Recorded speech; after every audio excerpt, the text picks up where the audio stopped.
I woke up peeing fire. That's the only way I can describe it. Like someone had replaced my bladder with a kettle and hit boil. At first, I tried to pretend it was nothing. Maybe I was just dehydrated.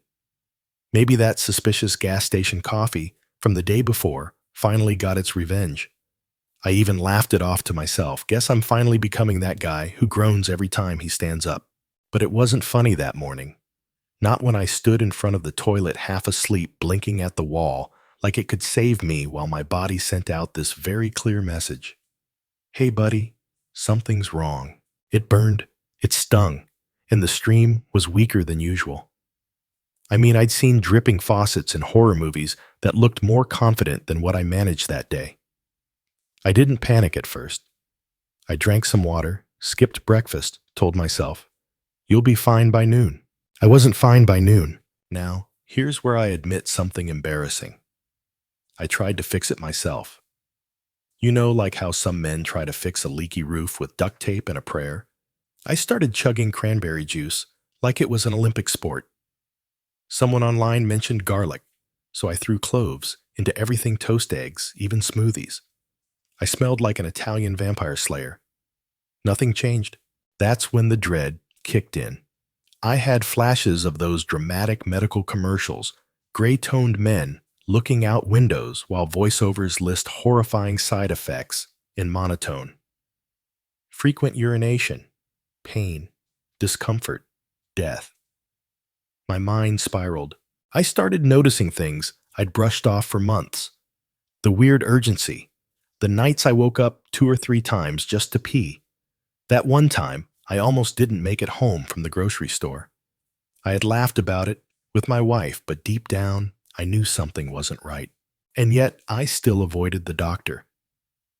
Classic right. The old, I'll wait it out method. Historians still debate whether men refusing to seek medical help is cultural biological or just plain stubborn. Personally, I think it's a tragic mix of pride and the fear of finger-based diagnostics. Anyway, back to that morning. I spent most of it walking around the house like a constipated crab. Every trip to the bathroom made me wince. My wife noticed.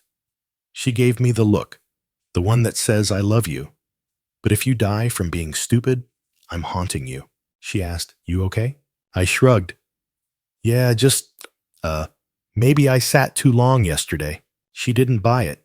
You're not a folding chair. You need to call someone. By the evening, I was Googling phrases like burning female, no blood, no fever, early 40s. Let me tell you, there's no faster way to convince yourself you're dying than to read internet forums. One guy said it was kidney stones. Another said it could be prostate cancer. One helpful soul blamed aliens. No joke. Apparently, prostate interference is one of their favorite hobbies. The more I read, the more paranoid I got. I started imagining worst-case scenarios. Surgery, catheters, adult diapers. Then in the middle of that panic spiral, I saw a comment that stuck with me. Don't wait. If your pee burns, your body is trying to tell you something. That hit differently. Maybe because it was so simple. Not medical jargon. Not doom and gloom. Just someone who'd probably been there too. So I stood up, walked into the bathroom again, winced through another round of molten lava, and looked at myself in the mirror.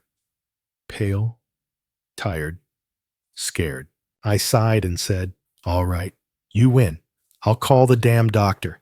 The next morning I did. The receptionist was sweet but firm. If it burns when you urinate, we need to see you. Soon. Like next week soon, I asked. No, like tomorrow morning soon. Cue the anxiety sweats. That night, I barely slept. My brain went through every possible scenario. What if it's an infection? What if it's not? What if it's the thing no man wants to say out loud? I laid there in the dark, listening to my wife's peaceful breathing, and whispered to myself, please, let this be simple. Fun fact, in ancient Egypt, they used to examine urine by smell color and sometimes taste. Yep, taste. That's how important pee was Back then, it was practically a diagnostic smoothie. I wasn't about to taste mine, but I definitely respected the signal.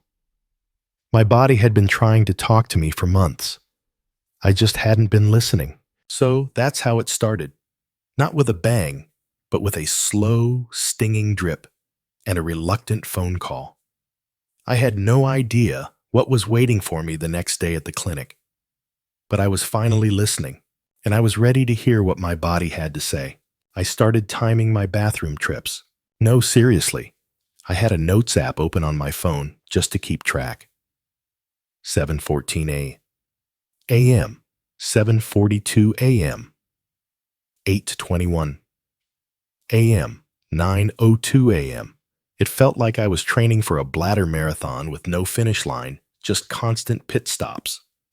You know things have gotten bad when the bathroom stops being a convenience and becomes your new office. I tried to laugh about it at first, made a few jokes at work. If anyone needs me, I'll be in the executive washroom, or my bladder's on a tighter schedule than my manager. But the humor dried up when I realized I'd spent more time in stalls than meetings.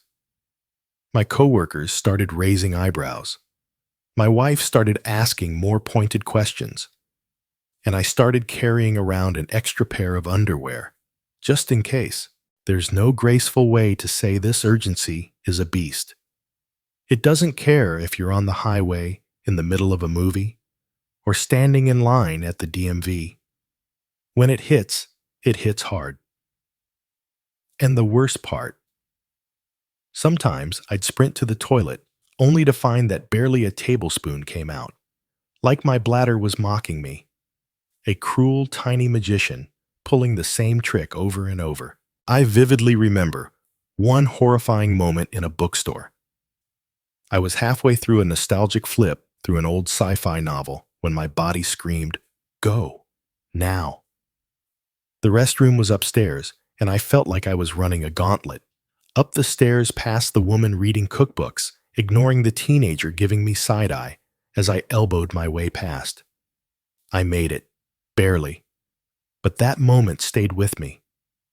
Because I really knew, that if I'd been even 10 seconds slower, I would have been the adult man who peed himself next to the baking section. Historians still debate whether the term prostate actually derives from the Greek word prostates, meaning one who stands before. Honestly, if you ask me, it should be one who makes you run. Because that's all I did for weeks. Run to the bathroom. Run away from social events. Run away from the fear that something deeper was going wrong. Odd fact. Break. Did you know wombats poop in cubes?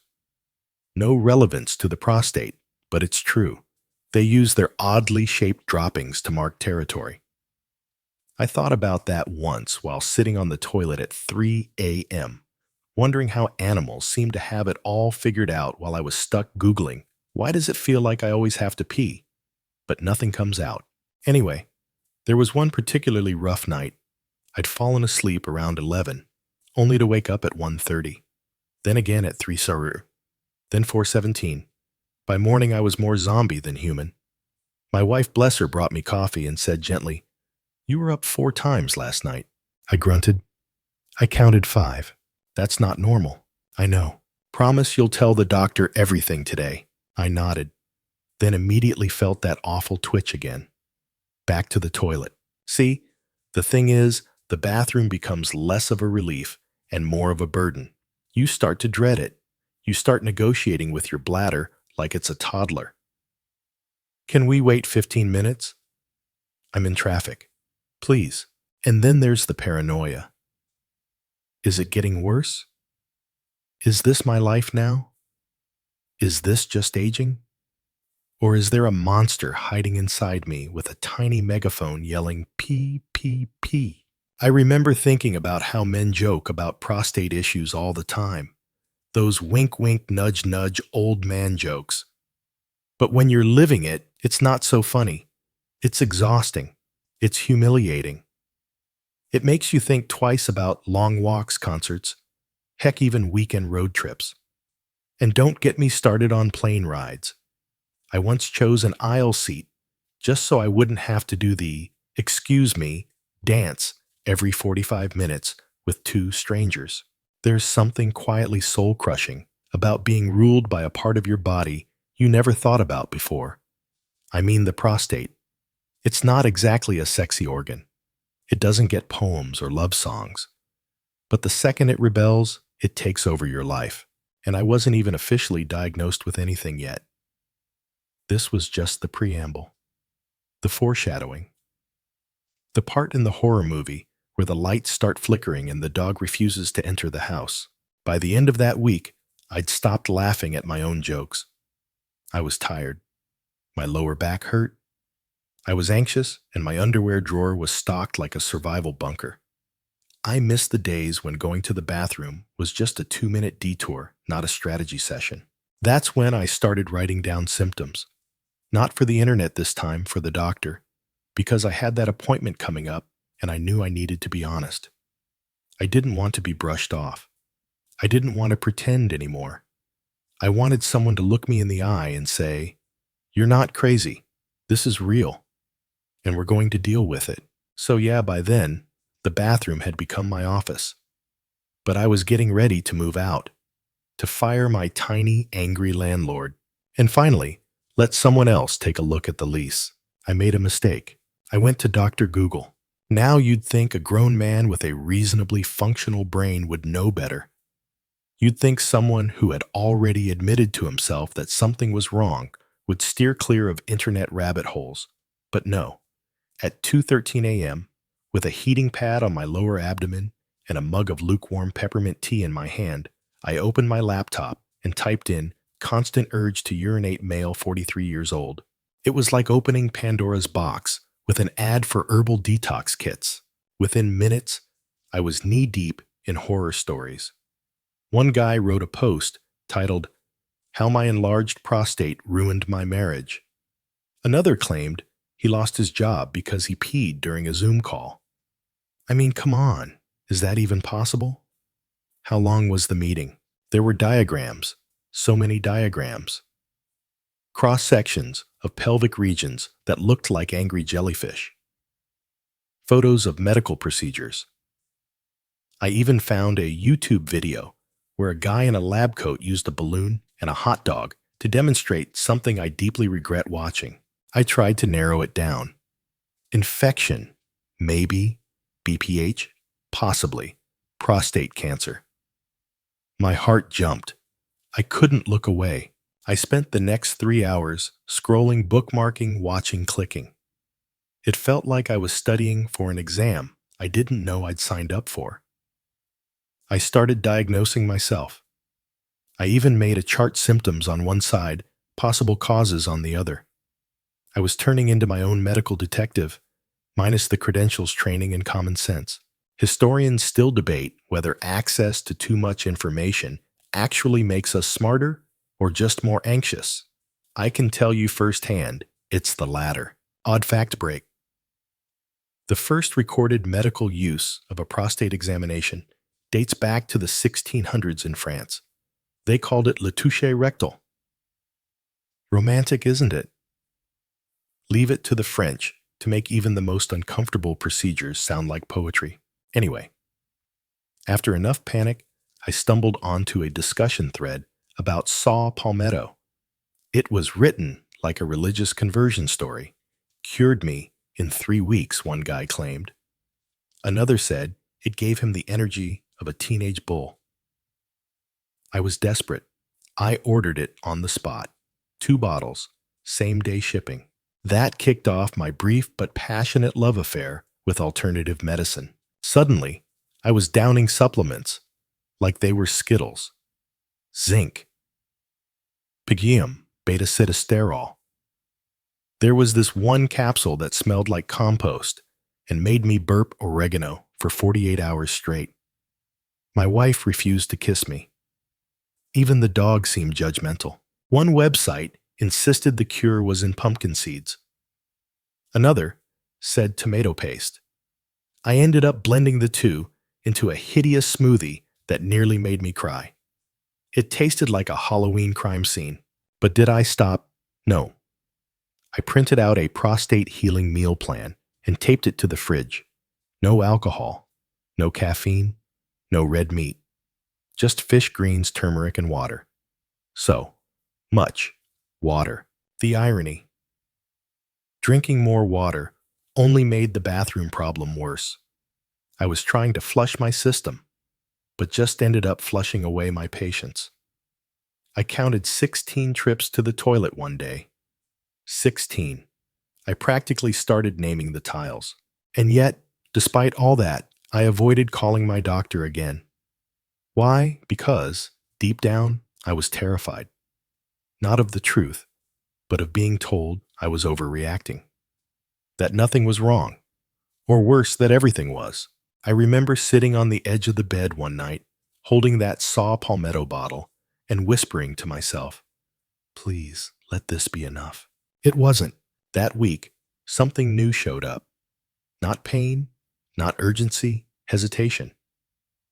I'd stand there ready to go, and nothing.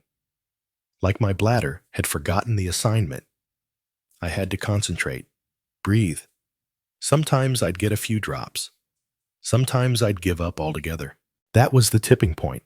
I slammed my laptop shut, dumped half the supplements into the trash, and muttered, "Okay. No more guessing. No more herbs. Time for a real plan." And that plan started with seeing someone whose name didn't end in com.com. So I picked up the phone. Again. This time, I didn't ask for the earliest appointment when it's convenient. I said I need to see someone. This week. Please.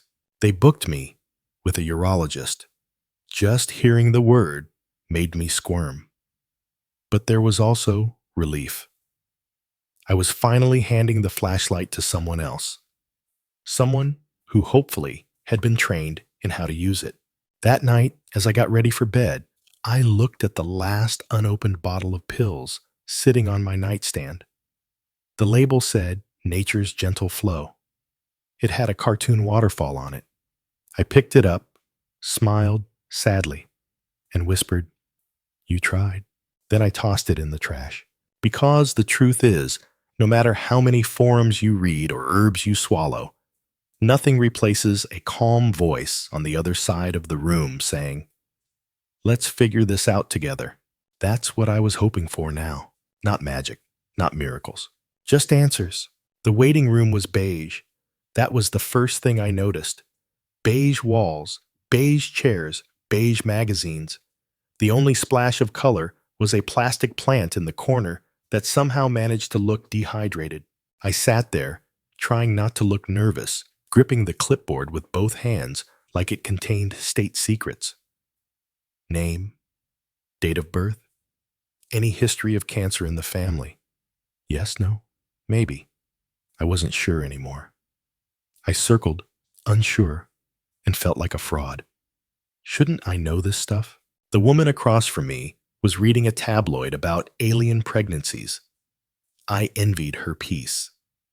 Meanwhile, I was mentally rehearsing how to describe my urinary habits without sounding like a malfunctioning lawn sprinkler. They called my name.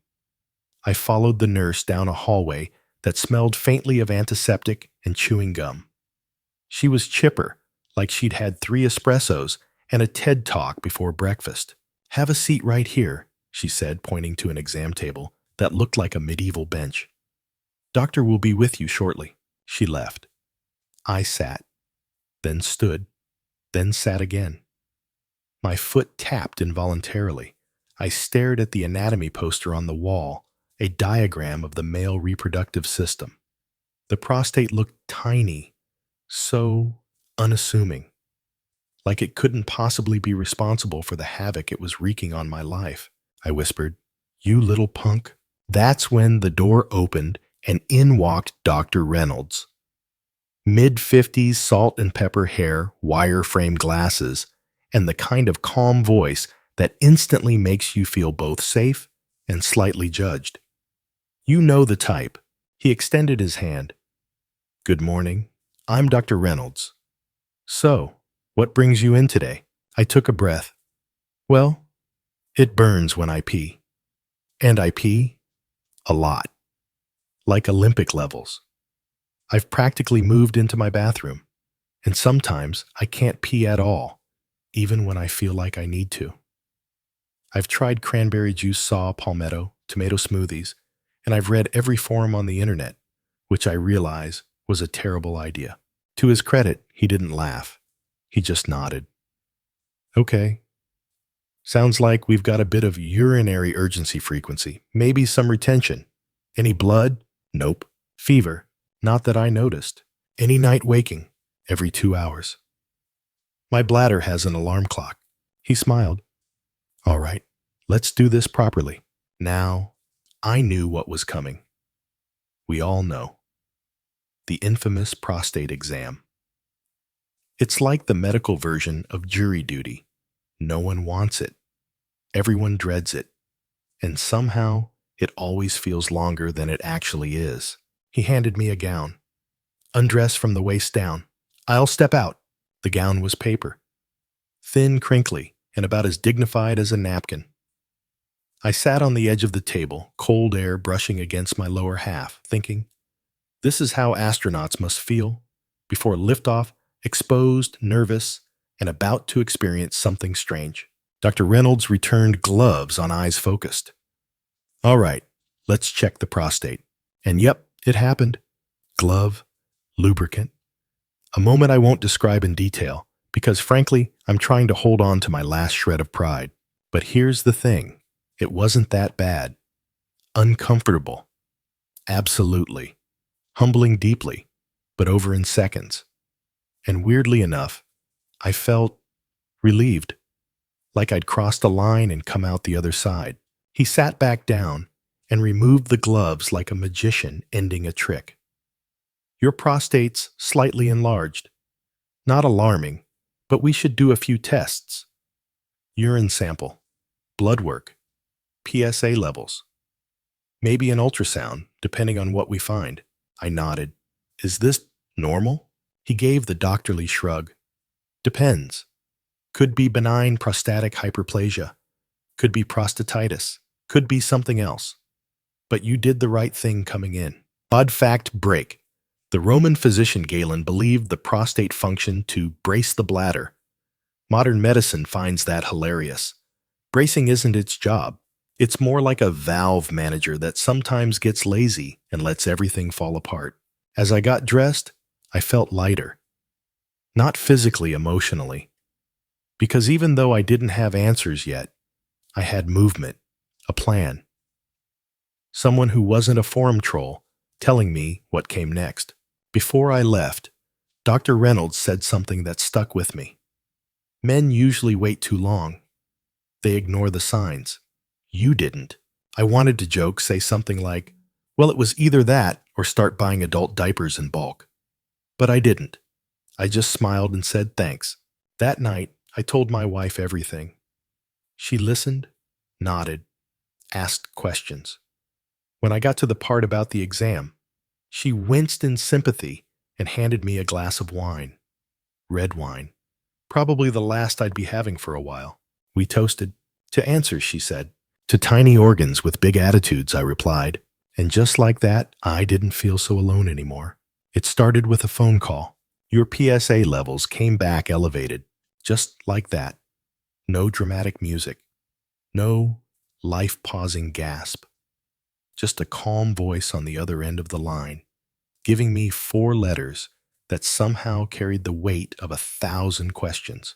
I was sitting in the car, at the time, parked outside the grocery store, trying to remember if we needed eggs or if I was just using the errand as an excuse to be out of the house. When I heard those 3 words, elevated PSA levels, my stomach did a quiet little backflip, and suddenly, eggs didn't matter anymore. Prostate-specific antigen, PSA. Sounds fancy, right? But all it really means is a protein that your prostate naturally makes. A little is normal, too much. That's when doctors start furrowing their brows and ordering more tests. Dr. Reynolds said, we're not jumping to conclusions. Elevated doesn't automatically mean cancer. It could be benign prostatic hyperplasia, could be inflammation. Even a recent bike ride can throw the numbers off. I hadn't been on a bike since 2011, so that wasn't comforting. What followed was a deep dive into what I now call the numbers game. My PSA wasn't wildly high, it was just high enough. Enough to raise eyebrows. Enough to suggest further testing. Enough to plant a seed of worry in the back of my mind that wouldn't stop growing. Historians still debate whether the PSA test, first introduced widely in the late 1980s, has done more good or harm. On one hand, it's caught cancer early for thousands of men. On the other, it's caused panic, led to unnecessary procedures, and in my case, made me question whether the little gland hiding somewhere near my bladder was plotting my downfall. Odd fact break. The Guinness World Record for the largest prostate ever removed was over 2.5 pounds. That's the weight of a small melon. Now imagine trying to pee with a melon sitting on your bladder. No wonder some men feel like they've got a traffic jam down there. Anyway, Dr. Reynolds ordered a follow-up PSA test a few weeks later. Sometimes it fluctuates, he explained. We'll track it, watch it, don't panic. But I did, quietly. I became obsessed with numbers. I read about PSA velocity, PSA density, age-specific reference ranges. I started talking to my prostate like it was a misbehaving pet. Hey, buddy, if we could just get this number under 4, that'd be great. I cut out red meat, stopped drinking alcohol, switched to green tea. There's something oddly satisfying about believing you can outsmart your body with broccoli. When the second test came back, the number had inched up just a little, but enough. Enough to send me back into the cold arms of Google and the warm arms of the urologist's front desk clerk. This time, Dr. Reynolds looked more serious. We're not saying anything definitive yet, he said, but I'd recommend a biopsy. The word hung in the air, like a slow leak from a balloon. I tried to keep my face neutral, but I'm sure my eyebrows did a little dance of fear. A biopsy, I repeated, even though I'd heard it loud and clear. He nodded. Outpatient procedure. We numb the area, insert a probe through the rectum, take a few tissue samples from the prostate. It's uncomfortable, but quick. Uncomfortable, quick. That was one way to describe someone poking holes in a body part I'd only just started acknowledging. Any side effects? I asked, my voice a little higher than usual. Some blood in the urine or semen for a few days. Mild soreness. Most men recover quickly. I nodded, then stared at the wall behind him. There was a poster about kidney stones. For once, they seemed like the better option. That night, I told my wife. Her reaction was immediate and practical. We'll schedule it. You'll take the day off. I'll drive you. It was comforting hearing her say we. Because I didn't want to do this alone. Even if I had to lie on a paper-covered table with my rear end pointed toward science, I needed to know someone was waiting for me on the other side of it all.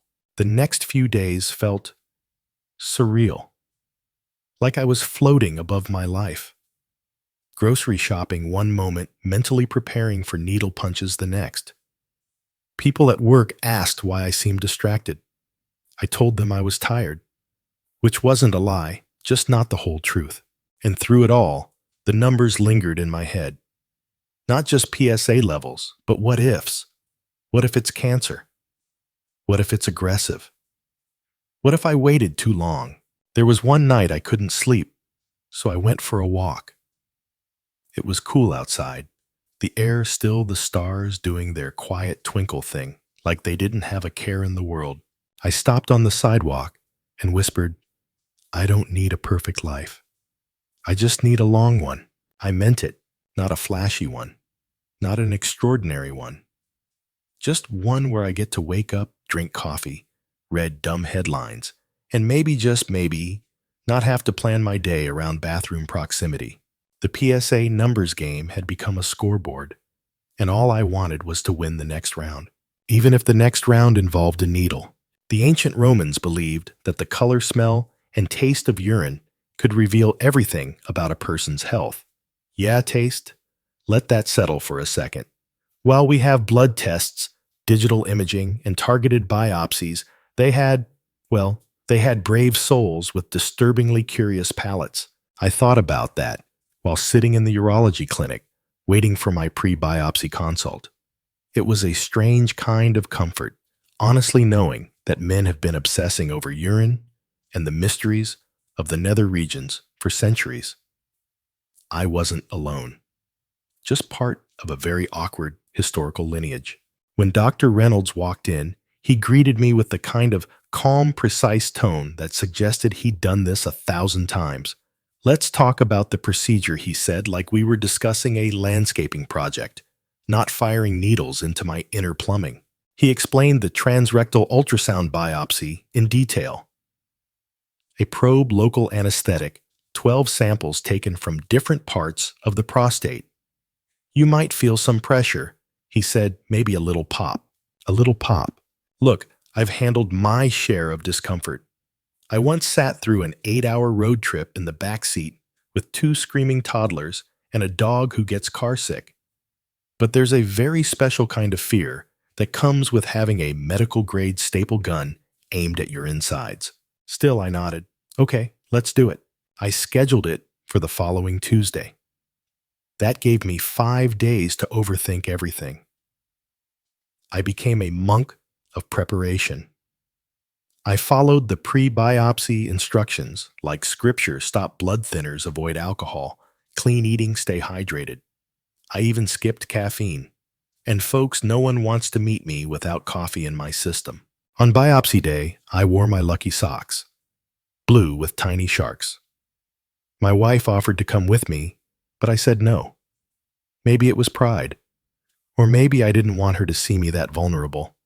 I wasn't sure. The procedure room was cold. All procedure rooms are. It's like hospitals have a deal with the HVAC industry to keep everyone just uncomfortable enough to stay alert. The nurse smiled too much, as if she'd been trained in the art of overcompensation. Don't worry, she said brightly. We'll make this as quick and painless as possible. Spoiler, it was neither. Dr. Reynolds entered, gloved up, and began. There's no way to sugarcoat this part, so I won't. The procedure was awkward. There was pressure. There were clicks, 12 to be exact. Each one a jolt, like someone was snapping a rubber band inside your body.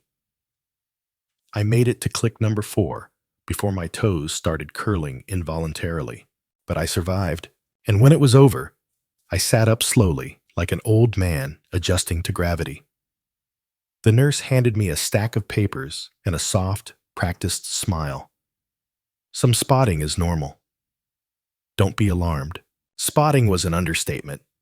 Let's just say I saw some colors I wasn't expecting in places I didn't want to think about. That night, I lay on the couch with an ice pack and the remote watching reruns of a baking show. I wasn't really paying attention. My mind kept drifting. Historians still debate whether Hippocrates, the father of medicine, ever actually performed surgeries himself. But if he did, I bet he didn't need to shoot darts into the prostates of men lying on sterile tables. Lucky guy. The next few days were quiet, tender. I walked slowly, sat even slower, and spent a lot of time listening to music that didn't have any sudden loud beats. Because even bass drops made me flinch. Odd fact break. The prostate is about the size of a walnut. A walnut. Yet somehow it wields the power to control sleep, social life, mental health, and your relationship with public restrooms. Never underestimate small things. Napoleon was short too. Waiting for the results was the hardest part. Every ring of the phone made my stomach tighten. Every email ping made me pause. My mind wandered into worst-case scenarios, surgery, radiation, the works. I imagined having to tell people how I'd phrase it, how I'd smile and make jokes even while my insides screamed. But then something strange happened. I started hoping. Not for cancer, obviously, but for answers, for closure, for a reason behind all of this. Because uncertainty is the worst roommate, loud, messy, and impossible to ignore. My wife noticed. She saw it in the way I folded laundry too carefully, the way I lingered at the window, the way I didn't laugh as easily. "Hey," she said one night, sliding her hand over mine. "No matter what, we'll deal with it." "Okay," I nodded, because that's all I could do. 5 days after the biopsy, Dr. Reynolds called. He didn't drag it out. No signs of cancer. Some inflammation. Benign prostatic hyperplasia. Manageable. I exhaled so hard, I think I lost 3 pounds. I closed my eyes, smiled, and whispered, "Thank you," though I wasn't sure if I was talking to him, to God, or to my poor traumatized prostate. Was everything fixed? Not yet. But I had a name for the monster now, and that made all the difference. I wasn't lost anymore. I wish I could say the biopsy was the end of it, that after getting the benign diagnosis, I rode off into the sunset with a healthy prostate and a quiet bladder. But real life doesn't wrap up that neatly, especially not when you're a middle-aged man with a newly famous walnut-shaped organ that refuses to behave. A week after the biopsy, I was back in the clinic. Not because something was wrong, but because we had to talk about the what now. Dr. Reynolds leaned back in his chair and started throwing around new phrases: lifestyle management, alpha blockers, inflammation protocol. It felt like I was being handed a user manual for my own body, and unfortunately, it was 400 pages long and written in Latin. He gave me a prescription and a pamphlet that looked suspiciously like it had been designed in 1997. On the cover was a smiling man riding a bicycle. I couldn't decide if it was optimistic or taunting. I asked, "How long until I feel normal again?" He gave the kind of shrug only a doctor can give. "Depends on your definition of normal." Not what I wanted to hear, but fair. Over the next few days, I started the medication alpha blockers to help me go with less drama and a strict anti-inflammatory diet. Goodbye coffee. Goodbye red meat. Goodbye any joy on my plate. I started waking up earlier, just to pee in peace before the house got busy. And when I say earlier, I mean darkness, silence, and raccoons still roaming early. Those quiet mornings became oddly sacred. A time to check in with my body, sip my weird herbal tea, and ask the universe, "We good today?" And slowly, very slowly, it helped. The urgency faded. The burning dulled. I stopped naming the bathroom tiles. I even took a long drive one day just to prove to myself I could. But here's the strange part. Even as the symptoms improved, something else started happening. Something I didn't expect. I started thinking about the past, about how many years I'd gone without giving my body a second thought, how many warning signs I'd brushed off, the tiredness, the random pressure, the subtle hints that my prostate had been trying to wave a tiny white flag for years. Historians still debate whether Emperor Hadrian of Rome died from heart failure or prostate complications. There's evidence suggesting both. But what's certain is that Roman doctors, limited as they were, did their best to document these things. Even 2,000 years ago, men were quietly battling symptoms they didn't know how to name. Odd fact break. There's a lizard in the Amazon called the penis snake. It's not actually a snake or a penis, but rather a weird amphibian. The world is full of misnamed creatures and misunderstood organs, including mine. Back to me. I started journaling. Just a few lines a day. Nothing poetic. Things like felt pressure after lunch, peeing better, dreamt about peeing in a volcano. Yes, that was a real dream. My wife noticed the change. "You're quieter," she said one night. "I'm thinking more," I told her. Like, what this means. What else I've been ignoring. She nodded slowly. That's not a bad thing. I guess that's the thing about health scares. Even when they don't end in disaster, they force you to pause, to reassess. I wasn't just worried about my prostate anymore. I was thinking about heart health, sleep, stress, the way I hadn't stretched in 12 years. Suddenly, I was reading labels, choosing water over soda, and considering yoga. Yoga people, that's how far I'd fallen. And honestly, I started to like the slower pace, the deliberateness.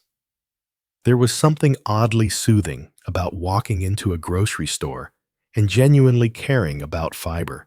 One day, I had lunch with an old friend. We're both in our 40s, and we both sat down at the table like we were landing a plane one butt cheek at a time, groaning like grizzled pirates. You ever get that thing where it burns when you pee? He asked, casually, cutting into his grilled chicken. I blinked. Recently, like last month. Haven't told anyone yet. I laughed. Welcome to the club. We talked. Really talked. And for the first time, I realized how common this was. How many men go through it in silence, brushing it off, hiding behind jokes, living with discomfort, because they think it's just part of getting older. But it doesn't have to be. There's this invisible line men cross around middle age, where vulnerability starts looking more like strength than weakness, where asking questions becomes survival, not surrender. So yeah, the biopsy wasn't the end, but it was a beginning. The start of me listening to my body. The start of me realizing that health isn't a guarantee, it's a relationship, and mine needed work. I didn't expect the fear to come back. After the biopsy results came in clean, after the medication kicked in after my bathroom trips slowed to something that resembled normal human function, I thought I was in the clear. Like I'd survived a storm and stepped out into a warm post-rain sunlight. But a few weeks later, it happened again. Just a hint of the burn, a bit of pressure, that annoying hesitation like my bladder was doing a slow-loading buffering wheel. My heart dropped. I stared at the toilet bowl like it had betrayed me. It wasn't nearly as bad as before, but it didn't have to be. When you've had a scare, even a non-cancerous one, every new twinge feels like a ghost coming back to finish what it started. I called Dr. Reynolds. He brought me in the next day and ran a few quick checks. Looks like a mild flare-up, he said. Could be inflammation. Could be stress. Could be nothing.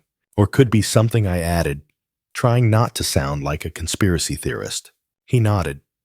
That's always the possibility. You know your body now better than before. Let's keep watching. That phrase again, watching. It felt like I was under surveillance. Not by anyone else, but by my own internal paranoia. My bathroom habits weren't just routines anymore. They were data points, trends, patterns. Every drop was a statistic. I didn't like living that way, but I didn't know how to stop.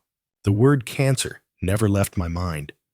Even though I didn't have it, the possibility hovered like an unopened envelope stamped urgent. Once you've danced near that word, it leaves a mark. Historians still debate whether President Eisenhower's prostate issues influenced his policies later in life. It's not something they teach in school, but some scholars argue that his frequent hospitalizations and discomfort may have played a role in his more passive leadership style. Pain changes people sometimes quietly. Odd fact, break lobsters pee out of their faces. I know, bizarre, but the truly wild part, they use this to communicate during fights and mating. So, if a lobster can use urination for diplomacy and seduction, maybe us humans can stop being so squeamish about talking honestly about our plumbing. Anyway, the fear didn't just mess with my body, it messed with my identity. See, I've always thought of myself as a fix-it kind of guy. Flat tire, I'm your man. Broken shelf. Pass me a screwdriver. But now I couldn't fix this. I could only manage it. Wait it out. work with it. And that made me feel helpless. And helplessness, that's a hard pill to swallow when you're used to being the one people rely on. My wife noticed. She said one night, "You're quieter again. Is it hurting?" "No," I said. "Then what is it?" I paused. "I think it's the waiting. I keep thinking something worse is around the corner." She didn't say anything at first. Then she reached over, took my hand, and whispered, "Me too. But we're still here." That helped more than any supplement ever did. Still, I kept spiraling a bit, reading articles, forum hopping. I started second-guessing every health decision I'd ever made. Did that one summer of drinking too much beer in college ruin me? Was it the burgers, the stress from that awful job I had in 2016? I even tried meditation, which, let me tell you, is hard to do when you're mid-panic about your urinary tract. But I stuck with it. 10 minutes a day. Breathing, focusing, letting the fear exist without letting it run the whole show. One day, I had a follow-up appointment. Dr. Reynolds smiled when I walked in. "Your numbers are holding steady," he said. "No new red flags." "So it's just me?" I asked. He smiled again. "It's you and your brain, yes. That's not unusual." He told me something I didn't expect. The fear of recurrence or worsening is one of the hardest parts of male health issues, especially when it comes to the prostate.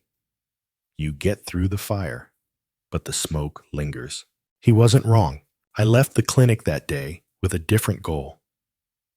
Not just to manage my physical health, but to manage the aftershocks, the mental spiral, the voice that kept whispering, "What if it comes back?" Because here's the truth, they don't put on pamphlets.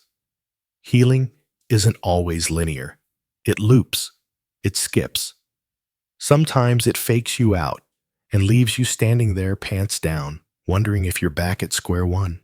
But I wasn't. I had tools now, knowledge, a doctor I trusted, a partner who understood, and a weirdly detailed journal that included notes like P-stream, E's solid 710 today. I wasn't cured, but I wasn't powerless. And that made all the difference. There's something about wearing a hospital gown that strips you down in more ways than one. It's not just the drafty back or the crinkly fabric that clings to all the wrong places. It's the feeling. Like you've handed over your status, your dignity, and your sense of control all in one sad outfit. You're no longer someone with a career, a family, and a favorite Spotify playlist. You're just patient number 419 with a paper bracelet and an exposed rear end.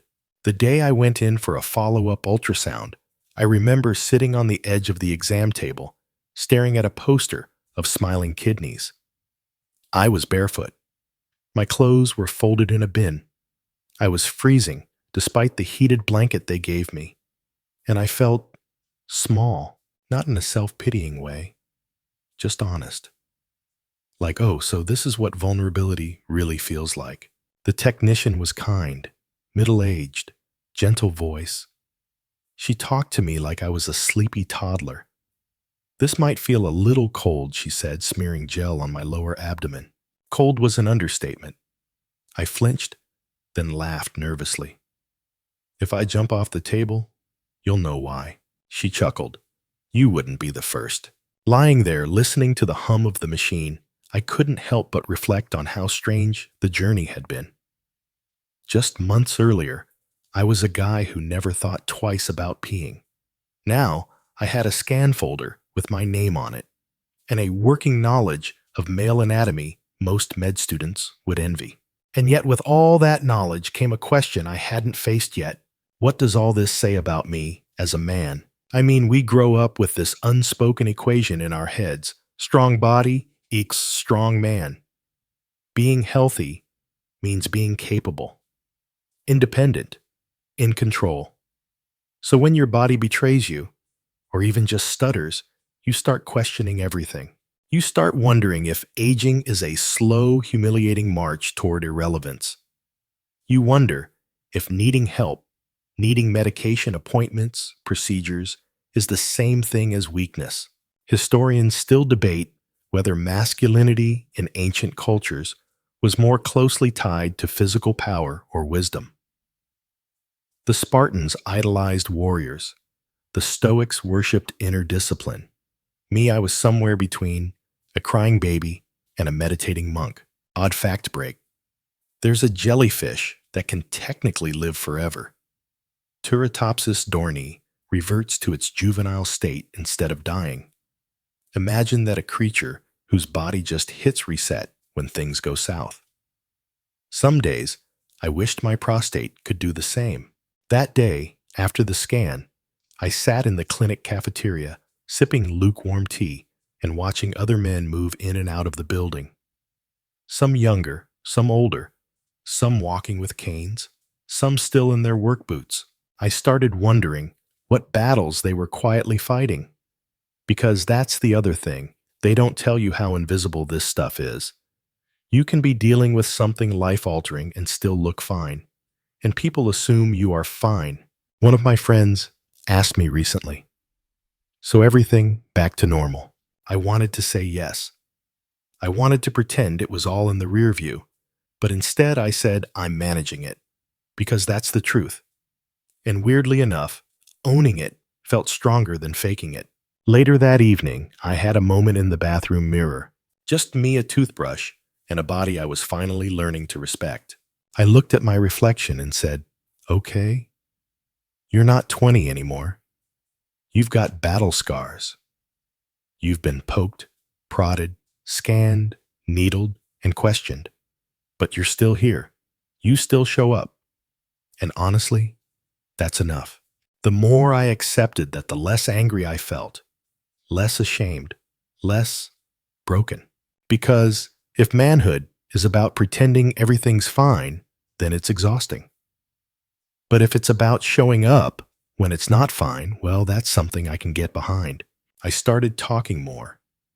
To my wife, to my brothers, to a couple of buddies over beers. Not in a dramatic, "let me tell you about my prostate" kind of way, but real talk. The kind that starts with, "Hey, you ever deal with?"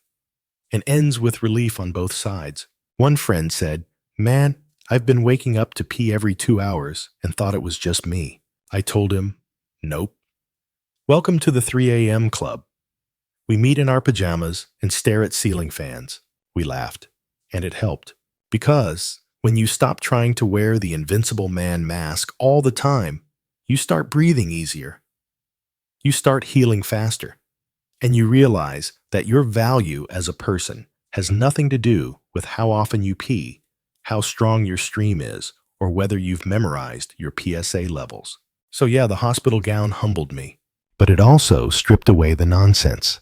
And in that weird, quiet way, it made me feel more like a man than I had in years. Here's the thing.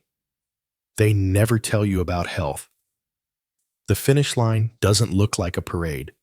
It looks like a Tuesday afternoon standing in your kitchen, making green tea with oat milk because some article told you it might lower inflammation.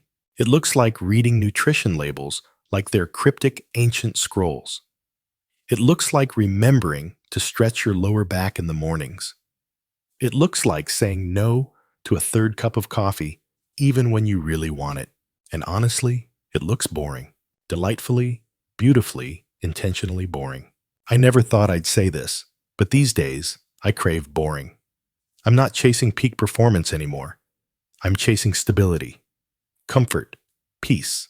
Like if I go a whole week without noticing my prostate, I count that as a win. My current life plan is simple. Live a long, boring life. I wake up early, but not too early. I make breakfast slowly. Eggs, whole grain toast, sometimes blueberries. If I'm feeling wild, I still drink coffee, but just 1 cup. I sit down to pee now. Yep, I said it. And it's glorious. No mess, no noise, and it gives me 30 seconds to rest my knees. I take walks instead of sprinting through workouts. I focus on breathing. I drink more water, eat more fiber, and keep a small, rotating shrine of supplements in the kitchen drawer. Saw palmetto, zinc, magnesium, turmeric. Do they all work? I have no idea. But they make me feel like I'm participating in my own health. Historians still debate whether Confucius really said, "He who does not take care of small illnesses must prepare for great ones." But if he didn't say it, he should have. Because now I get it. Odd fact break. There's a Danish town where people live in homes made entirely out of upcycled glass bottles and hempcrete, and they have some of the highest life satisfaction scores in the world. Why simplicity, sustainability, and probably fewer urgent urology appointments? I see the value in that now. In choosing simple, in slowing down. One of the weirdest things I've discovered on this journey is how little we're taught about our own bodies, especially as men. We grow up learning to brush our teeth, tie our shoes, and maybe how to grill a steak. But no one sits us down and says, "Hey, someday, your prostate might turn into a needy houseguest and demand attention. Here's what to watch for." So now I talk about it. Not like a walking commercial, but like a guy who went through a thing and made it out the other side. If a friend complains about frequent urination, I say, might be nothing but go get checked. If someone jokes about getting older, I say, yeah, but it beats the alternative. And if anyone brings up herbal remedies, I gently steer them away from tomato pumpkin smoothies and toward an actual doctor. My wife says I've changed, not in a big dramatic way, but in small things. I listen more. I don't rush. I don't pretend I'm fine when I'm not. I think that's growth. Or maybe just what happens when you've stared your own body's fragility in the face and decided to work with it instead of against it. So here's what I do now. I move. Every day, even if it's just a walk around the block. I eat more plants, not because I love kale, but because I love feeling good. I keep up with my appointments, even when I feel fine. Because peace of mind is worth the copay. I talk about things, even the awkward things, especially the awkward things. And I remind myself constantly that health isn't a finish line, it's a garden. You water it. You check on it. You don't wait until it's full of weeds to care. Some days, I still feel a twinge, still wonder if it'll all come back. But I don't let it control me. Not anymore. I've learned to live with my body, not in spite of it. And if that means I'm the guy who now recommends sit-down peeing, daily fiber, and early bedtime, so be it. Call it boring. I call it living. If you've made it this far, thank you. Really. I didn't start out trying to tell a story about prostate health. I just wanted to stop peeing every 37 minutes. But somewhere between the burning urination, the biopsy, and the paper gowns, I found something bigger. This journey forced me to slow down, to listen to my body instead of yelling over it, to stop pushing through pain and start asking what that pain meant. And most of all, to stop being embarrassed by things that are frankly just human. Health isn't about being invincible. It's about being aware.